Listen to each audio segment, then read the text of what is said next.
இவ்வளோ தூரம் அங்கே உக்காந்துட்டு நான் அவ்வளோ ஹாப்பியாக இருந்தேன். நான் எங்கள் அம்மா கால் பண்ணி சொல்லணும்.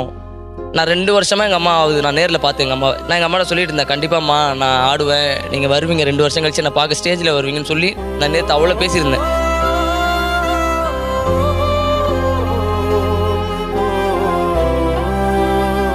நான் கால் பண்ணி சொல்லணும்னு அவ்வளோ சந்தோஷமாக அங்கே உட்காந்துருக்கும் போது இந்த டிசிஷன் தான் கொஞ்சம் கஷ்டமாக இருக்குது, வேறு ஒன்றும் இல்லை. மாஸ்டர் மேடம், நீங்கள் ஒரு பர்மிஷன் கொடுத்தா நான் ஒரு வார்த்தை சொல்லலான்ட்டு இருக்கேங்க. சொல்கிறேன். ஃபேமிலிக்கு நான் என்ன பதில் சொல்லுவேன் அப்படின்னாரு, எனக்கு அந்த ஃபேமிலி இல்லை. ஸோ நான் மனசார நீங்கள் என்ன எல்லோரும் என்ன தப்பாக நினச்சாலும் பரவாயில்ல, என்னோடய சான்ஸ் அவர் கொடுக்குறீங்களா நான் மனசார கேட்குறேன் சார்.